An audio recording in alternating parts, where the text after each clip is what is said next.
Olá, pessoal, tudo bem? Aqui é o professor Marcos Barros. Voltamos para mais uma aula de bioquímica, nossa segunda aula. Bom, hoje o negócio começa a ficar bom, né? Vamos estudar então as nossas primeiras macromoléculas. Vamos iniciar pelas proteínas. E antes da aula de proteína, nós precisamos falar dos monômeros que compõem essas proteínas, que são os aminoácidos. Portanto, na aula de número 2, estudaremos aminoácidos, aspectos estruturais e funcionais. Pegue já a sua apostila e venha conosco para mais essa aula. Bom, o que são as proteínas? As proteínas, elas são as macromoléculas mais abundantes em uma célula e são responsáveis pela maioria das reações biológicas importantes para a sobrevivência de qualquer espécie. E são formadas por polímeros de aminoácidos. Então veja que a aula de hoje é sobre aminoácidos. Esses aminoácidos eles são os tijolinhos, os monômeros que compõem as proteínas. E as proteínas, por sua vez, são as macromoléculas mais abundantes dentro da célula. O que nós temos mais dentro de uma célula são as proteínas. Por quê? Porque elas são responsáveis pela maioria das reações biológicas. Então, as proteínas estão na membrana, as proteínas estão no núcleo. Para a divisão celular é dependente de proteína. Para reações, por exemplo, de contração muscular é totalmente dependente de proteínas. Para transmissões nervosas, de impulsos nervosos, extremamente dependente de proteínas. Enfim, todas as reações químicas são dentro das células são diretamente relacionadas a uma proteína, certo? Uma enzima, uma proteína estrutural, uma proteína de defesa, ok? Então, elas são as mais abundantes e elas são, no ponto de vista biológico, no ponto de vista de importância, né? Elas são as principais, não é? No sentido de que elas são responsáveis pelas reações biológicas dentro de uma célula. Isso é muito importante a gente saber. Então, olha só, as características aqui, olha, fenotípicas dos seres vivos têm a ver com a sua origem genotípica, a informação que está no DNA, mas que é expressa na forma de uma proteína, ok? Que é traduzida, então, na forma de uma proteína, certo? Então, desde pigmentos, tamanho, força, tudo isso está relacionado às proteínas. E quem compõe as proteínas? Os aminoácidos, certo? Então, qual é a importância das proteínas para os seres vivos? Defina a proteína e sua importância para os seres vivos. Bom, olha aqui exemplos. O vagalume, que você já viu um vagalume, né? Ele tem ali aquela luz produzida, né? Uma luz por quimioluminescência, né? Uma reação química que vai dar origem a algo que produz luz, né? Então, como que ocorre isso? Você tem lá uma molécula de luciferina e ATP, e aí a luciferase, que é uma proteína que é composta de aminoácidos, quebram a luciferina, liberando então um sinal químico luminoso. E aí você vê o vagalume piscando, né? Olha que legal. Até aquilo ali tem uma ação de uma proteína, uma enzima chamada luciferase, que vai quebrar a luciferina, liberando então o sinal químico luminescente do vagalume. Células vermelhas, os eritrócitos aí que estão no seu e no meu sangue, tem uma proteína importantíssima neles, a hemoglobina, que carrega oxigênio, certo? O chifre do rinoceronte, ele é feito de queratina. Olha, a queratina que tem no nosso cabelo, no chifre do rinoceronte, vai formar uma estrutura sólida, olha só. Forma uma estrutura de chifre que vai servir para a defesa desses animais. Então, é um componente estrutural, olha só, que vai formar o chifre do rinoceronte, não é? E dos outros animais também que têm chifre. E dos seres vivos aí, os cabelos, vai estar na pele também, ok? Outro exemplo, né? Aprofundando mais, olha, a hemoglobina, que está no nosso sangue, está dentro das células vermelhas, carregam então oxigênio, né? E esse oxigênio ele é carregado a partir de dessa molécula chamada hemoglobina. Ligado, então, à estrutura da hemoglobina, que se liga, então, o oxigênio, e assim é possível carregar ele do pulmão para os tecidos e trazer do tecido o gás carbônico para o pulmão, para que a gente jogue fora o gás carbônico, ok? E a hemoglobina, por sua vez, é uma proteína. Bom, os monômeros que compõem as proteínas são os aminoácidos. Esse nome tem tudo a ver com a sua estrutura. Olha, aminoácidos são os monômeros que compõem as proteínas, os tijolinhos, os blocos de construção. Amino, porque ele tem um grupamento amino, olha, o NH2. E ácido, porque do outro lado da molécula tem um grupo carboxílico, ácido carboxílico, COOH, certo? Por isso o nome desse tijolinho, desse monômero, é aminoácido, certo? Então, o que seria o aminoácido? Seria um grupamento amino ligado a um grupamento carboxílico a partir de um carbono que nós chamamos carbono alfa. Ele é o carbono alfa porque ele é o principal carbono dessa molécula. Logo, ligado a ele também, você vai ter um R de radical. O que é esse radical? É o que muda entre os aminoácidos. Ora, para produzir uma parede, você só tem um tipo de tijolo. Mas para produzir as proteínas, você pode ter até 20 tipos de aminoácidos. E o que vai mudar é a estrutura, é os átomos que vão se ligar aqui ao radical. E o hidrogênio, que sempre vai ter em todos os aminoácidos. Então, esse corpo aqui é padrão para os aminoácidos. Grupamento amino, grupamento carboxílico ligado a um carbono alfa e um hidrogênio. O que vai mudar é o radical, que vai dar a nomenclatura daquele aminoácido, ok? Vai definir quem é aquele aminoácido. Esse carbono, ele é o carbono alfa, porque ele está no centro, ele é o principal carbono, não só porque ele está no centro, mas porque ele é o principal carbono dessa molécula. Então, tudo gira em torno desse carbono. E ele é também chamado carbono quiral, porque ele está fazendo 4 ligações diferentes, olha só. Você está vendo que aqui é um grupamento chamado amino, aqui é um grupamento carboxílico, aqui tem o hidrogênio e aqui tem o radical, que vai ser a cadeia carbônica aqui do aminoácido. Então, olha, veja que ele está fazendo 4 ligações diferentes, por isso que ele é chamado de quiral, certo? Lembrando que o carbono, para se estabilizar, precisa fazer 4 ligações covalentes. Então, é isso que ele está fazendo aqui. Então, gente, está vendo, né? Bioquímica é química aplicada para tentar entender a vida. Então, reforço que é importante vocês irem bem também na química para que vocês possam ir bem na bioquímica. Pergunta: desenhe a estrutura básica de um aminoácido identificando seus constituintes. Está aqui, olha só, você vai fazer esse desenho aqui. Muito bem. Então, como eu disse, nós temos na natureza 20 aminoácidos. E esses 20 aminoácidos eles vão se juntando, formando estruturas grandes, pequenas, médias, que vão dar origem a esse número que eu não consigo falar, a não ser em notação. 2,4 vezes 10 a 18 moléculas diferentes. Então, é uma diversidade muito grande de proteínas que são construídas a partir de apenas 20 tijolos diferentes, que vão se organizando, né, a partir da informação genética, o DNA que vai direcionar essa organização, dizer onde cada aminoácido vai estar na proteína, e aí dá esse tanto de proteína diferente. Existe, então, uma classificação desses 20 aminoácidos em essenciais, aqueles que nós obtemos na alimentação, então você precisa comer, certo? Senão você não tem esses aminoácidos e você vai ter uma perda de proteínas, vai ter problema. E os não essenciais, que são aqueles que, apesar de nós nos alimentarmos, né, de alimentos que tem, é ótimo, mas se houver alguma ausência, o nosso organismo consegue produzir. Então, existem 9 essenciais, que só conseguimos através da alimentação, e 11 não essenciais, que nós nos alimentamos e conseguimos produzir a partir de fontes do alimento, nós mesmos produzindo.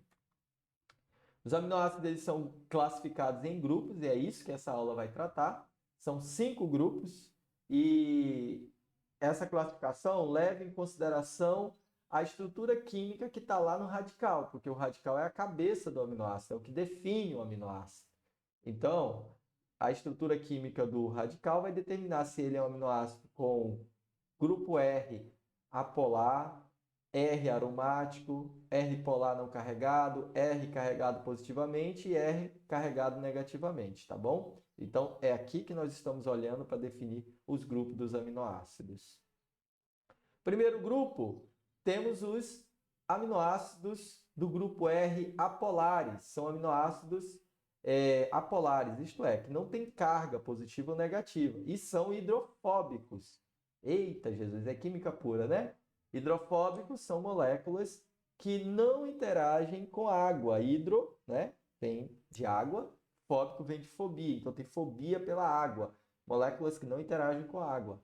Esses aminoácidos aqui, olha que interessante. Eles não formam polo, esse é o motivo deles não interagirem com a água, e são hidrofóbicos.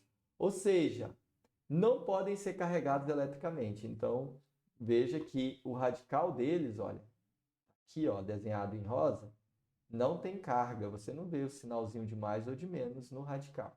De novo, olha só, aqui só o desenho que está um pouquinho diferente, né? Ó, nós temos o grupamento amino, o grupamento carbônico, o hidrogênio está desse lado. Vocês têm que entender que essas moléculas, apesar do desenho ali, ela é uma molécula tridimensional.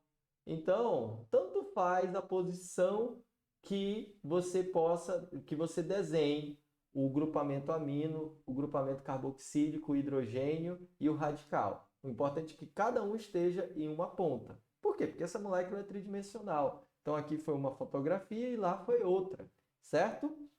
É como se você estivesse vendo uma bolota, né? uma peteca, uma bola. Você olhando ela, ela tem estrutura tridimensional. Você vê todos os lados dela, independe do lado, certo? Por isso que você está vendo aqui a estrutura parecendo que é outra, mas é a mesma.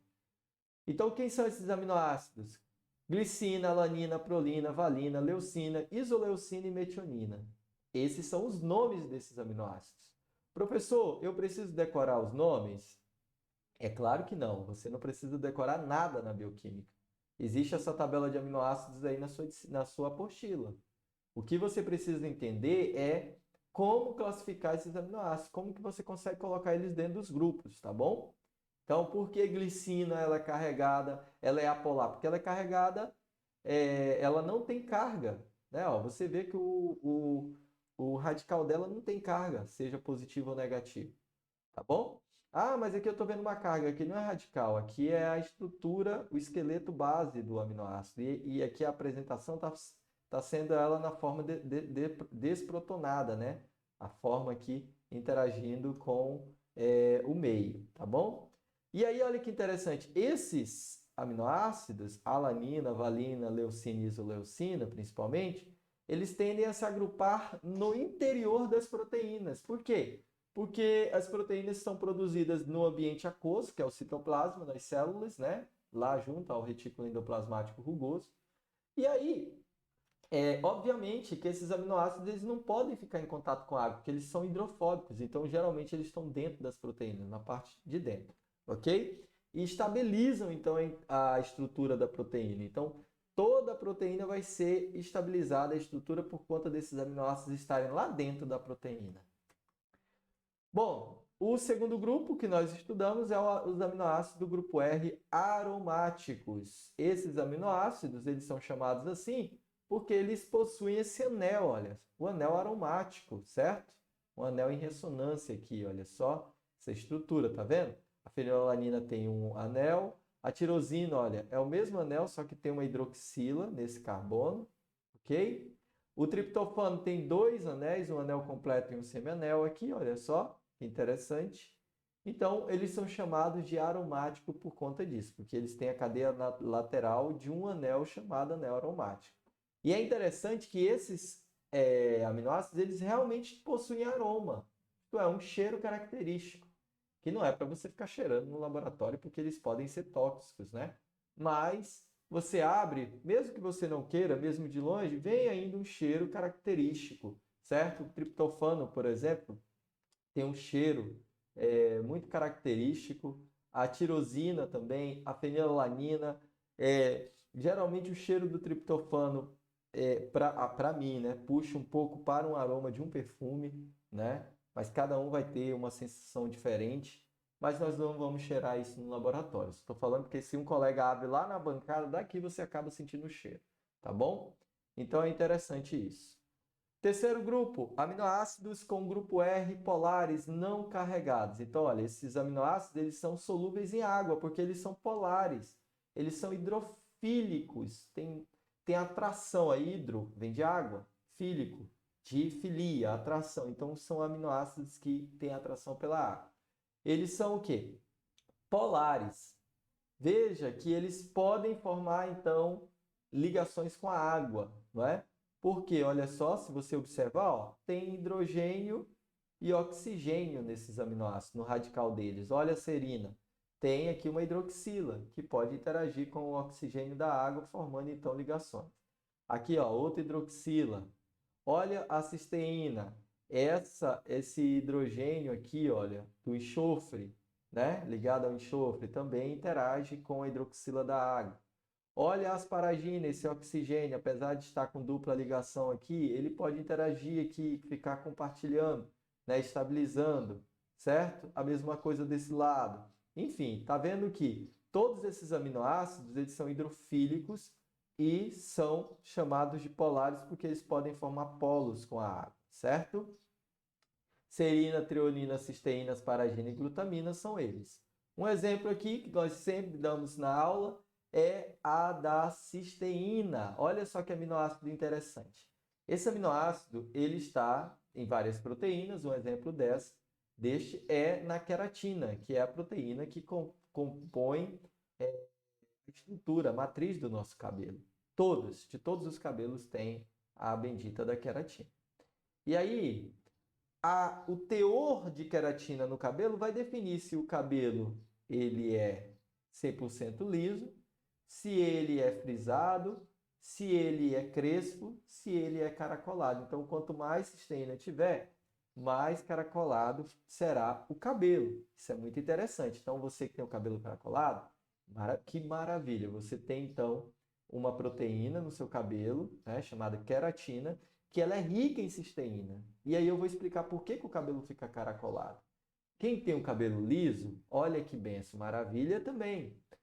Você não tem, ou você tem bem pouquinha cisteína, por isso que o seu cabelo está liso, certo? Ah, professor, mas eu faço chapinha e meu cabelo fica liso. Vou explicar agora o que acontece. Bom, então olha só, todos nós, mesmo quem tem cabelo liso, quem tem cabelo caracolado, tem cisteína. O que varia é justamente a quantidade. Então, vou dar o exemplo da minha querida esposa, né? Então, ela tem o cabelo caracolado, graças a Deus, eu acho muito lindo. E no cabelo dela, diferente do meu, que é mais liso, tem muita cisteína. Então, as cisteínas, olha só, imagina que isso aqui seja a queratina, certo? A cisteína, quando ela encontra uma outra cisteína, olha só, aqui tem um aminoácido cisteína e aqui nesta ponta tem outro. Quando eles se encontram, eles formam uma ligação chamada, uma ligação covalente, né, da forma de disulfeto, certo? Essa ligação entre essas duas cisteínas que vai dar ao cabelo a capacidade de encaracolar, certo? De ficar bem enroladinho, certo? Então, essas ligações aqui por ponte de sulfeto, né, que é o nome da ligação, só ocorre aqui ó, entre aminoácido cisteína, olha só. Por quê? Porque esse aminoácido tem um enxofre e esse tem um enxofre. Se ligam, liberam o hidrogênio aqui e os dois enxofres fazem uma ligação covalente, certo? Por isso que o cabelo caracolado vai se dobrar, olha só, ok?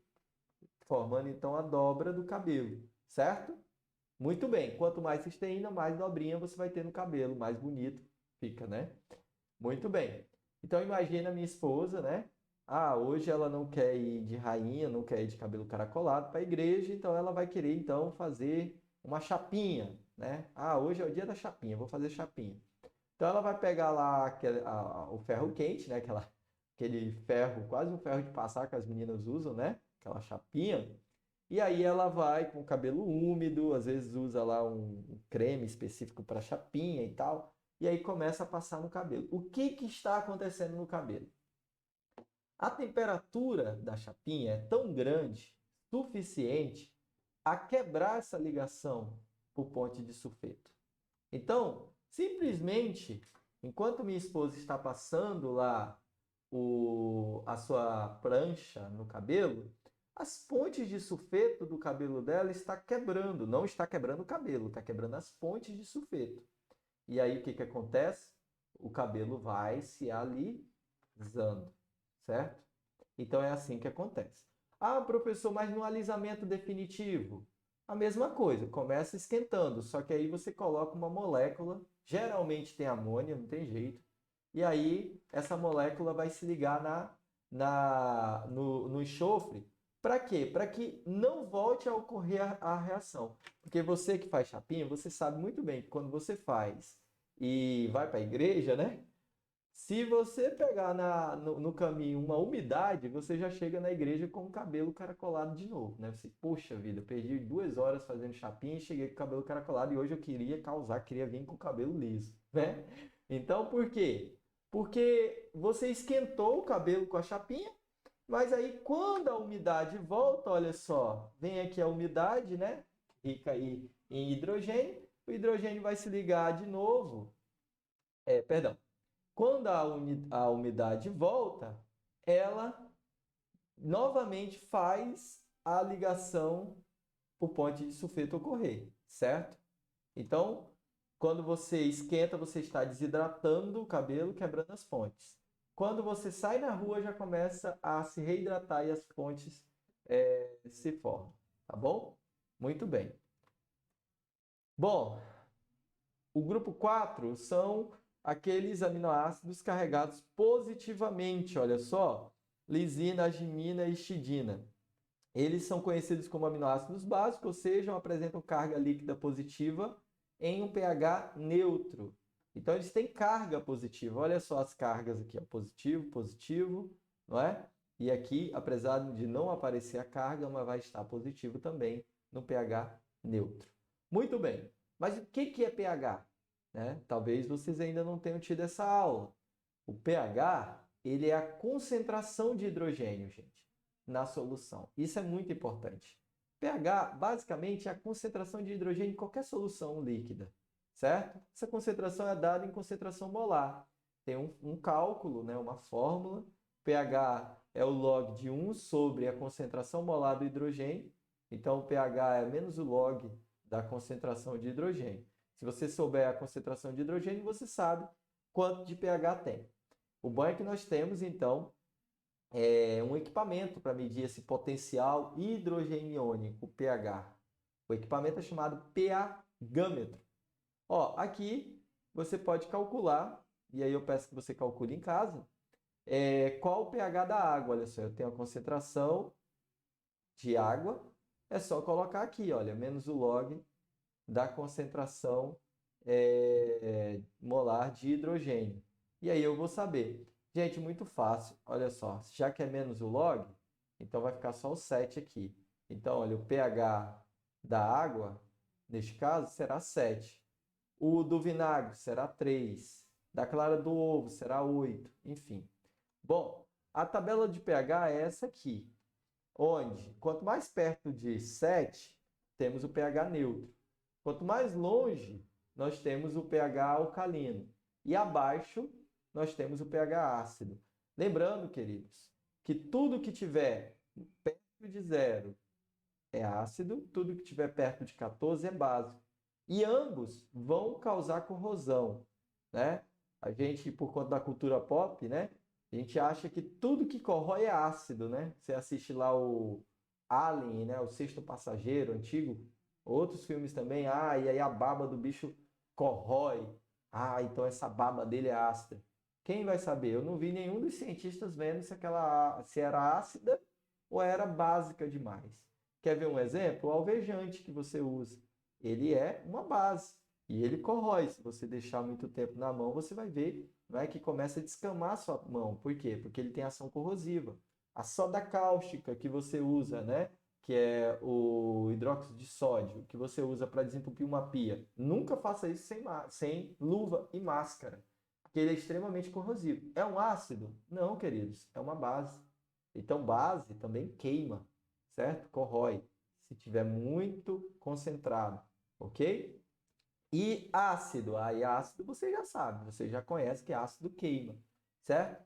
Então, olha só, a água, pH dela ideal é 7, vinagre, pH 3, então ele é ácido, saliva 6, então seria ligeiramente ácido, clara de ovo, pH 8, então seria básico, tá vendo? E aqui tem outros exemplos para vocês verem. Olha o café aqui, ó, o café tem um pH ligeiramente ácido, por isso que temos que tomar café sempre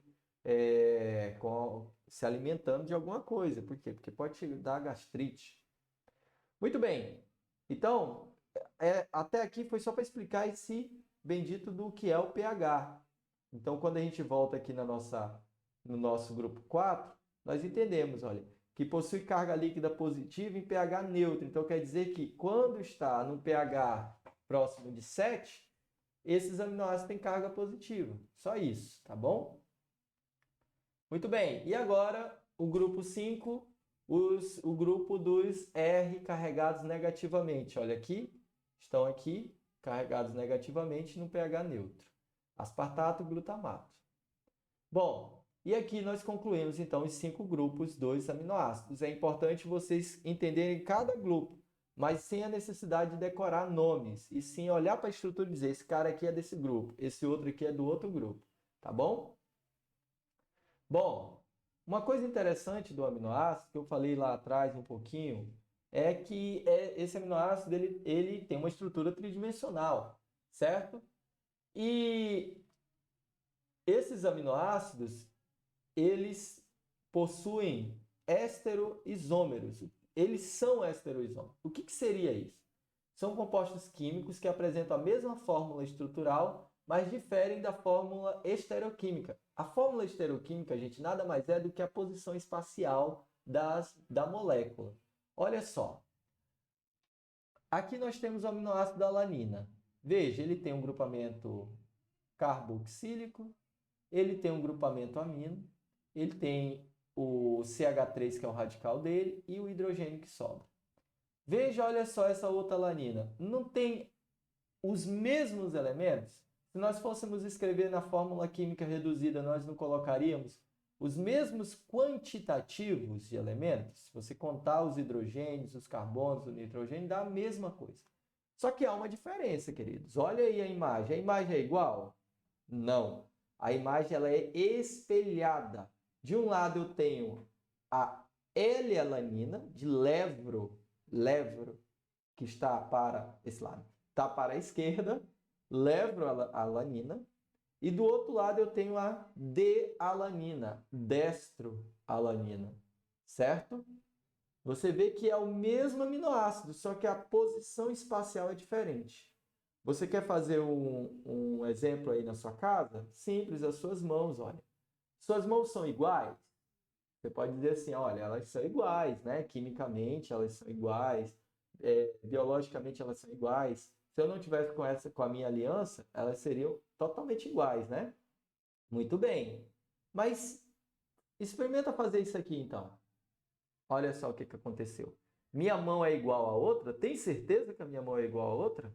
Uai, então por que eu coloco uma atrás da outra e elas não são sobrepostas? Por exemplo, apesar da cor ser diferente, esses dois aqui são iguais, né? Vamos dizer que tinham a mesma cor. Se eu coloco um atrás do outro, ó, vocês só conseguem ver um, porque eles são tão iguais que a sombra de um sobrepõe o outro. A minha mão é diferente, ó. Se eu coloco uma em cima da outra, não se sobrepõe.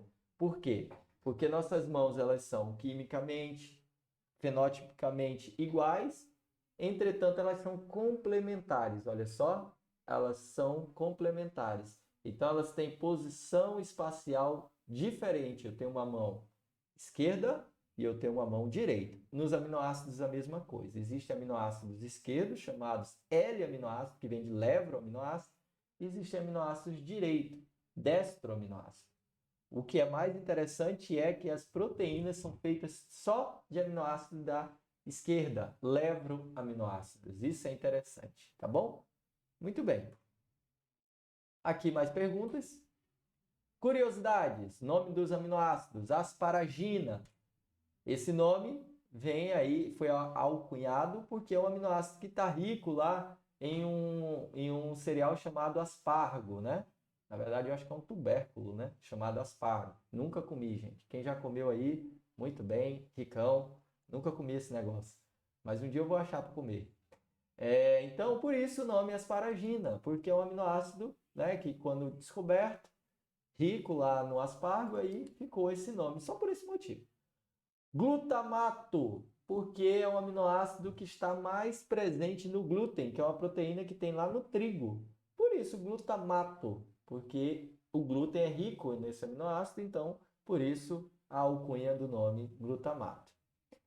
Tirosina, tiros, no grego significa queijo, e esse aminoácido ele é muito rico em derivados do leite, principalmente o queijo.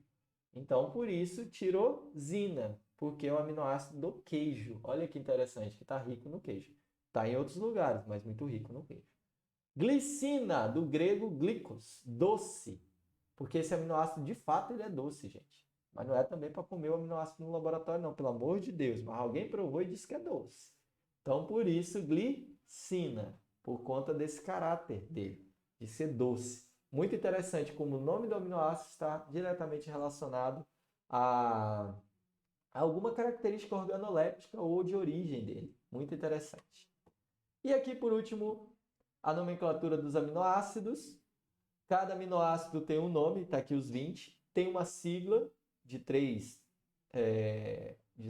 letras e também tem uma nomenclatura de uma única letra. E aqui é a massa molecular de cada aminoácido. Ó, tem aminoácido pesadão, hein, gente? Ó, o triptofano aqui, ó. Pesadão. Legal que está organizado pela massa molecular, tá vendo? Do menor, que é a glicina, até o triptofano, que é o grandão. 186 unidades, né? Muito grande, bicho. Bom, como que esses tijolinhos se ligam para formar as proteínas? Uma ligação chamada ligação peptídica. Estudaremos melhor ela na próxima aula, certo? Mas é assim que eles se ligam. Então, o grupamento carboxílico de um aminoácido se liga covalentemente ao grupamento amino do outro, numa reação que vai produzir água, certo? Então, olha só, a hidroxila do grupamento carboxílico de um aminoácido vai se ligar ao hidrogênio do outro, vai sair fora, e aí o que ficou foi a ligação peptídica entre os dois aminoácidos, e ó, liberou a água, certo? Muito bem. Pergunta 4. Aqui a questão da ligação, lembra daquele carbono que eu chamei de carbono alfa? Tudo gira em torno dele, então a molécula de proteína vai girar em torno desse carbono. Existe uma predição de proteínas, mas isso é conteúdo lá para a biologia molecular, né? Então a gente consegue, através de um gráfico de Ramachandran, determinar onde cada aminoácido poderia estar na sequência, e aí a gente pode determinar a estrutura da proteína. Claro que existem outras fórmulas também. Por quê? Porque cada aminoácido vai se comportar de uma forma no espaço, e aí o computador consegue computar e determinar a estrutura. Muito bem, essas são as nossas referências. Muito obrigado por estar até aqui conosco. Aula de 30 minutos apenas, para que você possa se concentrar na sua apostila. Tá certo? Valeu e até a nossa próxima aula.